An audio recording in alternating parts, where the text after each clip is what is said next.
Adrian, one of the interesting things from the podcast that I really liked came through kind of organically was talking to the board. And you gave a really great suggestion around a list of threats and basically what the threats that you were concerned about. Can you expand on that a little bit? Like, what was the thought process, and really, how was that received by the board? Yeah, sure. I mean, I think my experience has been people, especially CISOs or new CISOs, spend a lot of time thinking really hard about how to talk to the board and how to demonstrate that they are professionally capable and that they understand all the threats and that they've thought through all these different things. And what you end up with is a very complicated, hard to follow, extraordinarily detailed, but never fully described set of slides, plans, Right. A chart that is just too complicated for someone to understand. And so what I wanted to do was boil it down, right? If I'm only going to have 15 or 20 minutes, I want to make sure that the board can walk away with 3 or 4 things that are the most important, maybe 4 or 5 at most, and that they might actually be able to help with. Right. And so that's what it came down to, is spending enough time thinking through, here's all of our plans, but ultimately these are the things that you should know, that you should be worried about, or at least be aware that we are worried about, and you should understand how we're going to move on them. And it doesn't need to be anchored in a specific framework. It doesn't, like, that can all be sort of supporting slides, backing slides, additional detail. But here are the 4 or 5 things. And if you don't know these, then you do know after that first conversation. So that was, how long ago was that now?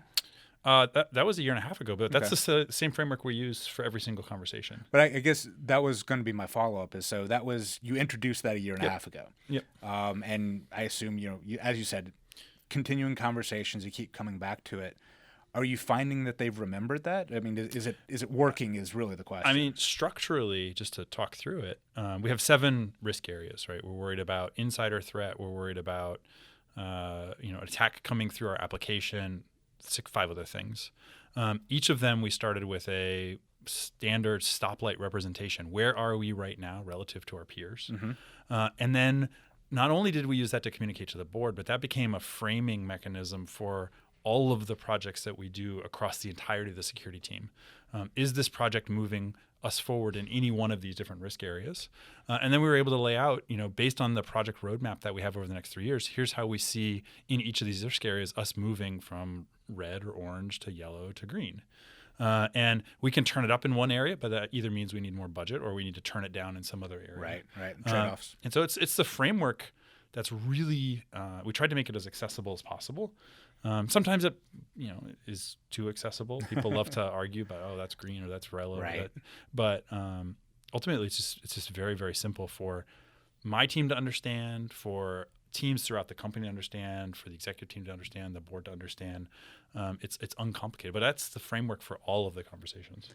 And you had said something interesting there about peers. Mm-hmm. And I've found basically every CISO that I've spoken with, their board is very interested about how they do against their peers. Yeah. So you found a similar experience? You need to base it on something. Mm-hmm. You need to have some kind of comparison of where you want to move on. Selecting who your peers are matters a lot. I've definitely seen that same level of precision on comparison to peers, especially in financial services. Right. Often I interpret that as a low water mark, right? Yeah. I want to make sure that I'm not the worst, but when you're in the cloud space, which is where we are right now, it's really a high water mark, right? The people that we're competing with, our peers in this space, I think are setting the leading edge. Yes. And so this was a way for us to say, we don't want to be, as good as any of the other companies that a consultant has talked to. We want to make sure that we're as good as the best in the world, and hopefully can keep pace with them and maybe even get to a leadership position relative to them.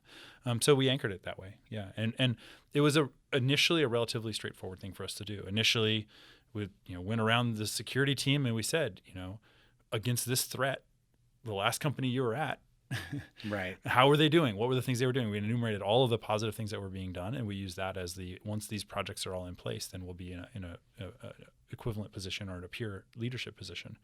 And then over time, we validated it by having conversations with consultants and outside folks and other CISOs and tried to make sure that was as robust as possible. Because ultimately, that's what the board was interested in, is is this a reliable indicator of Right. where we actually are, and how have you gone about validating that and making sure that it's confident?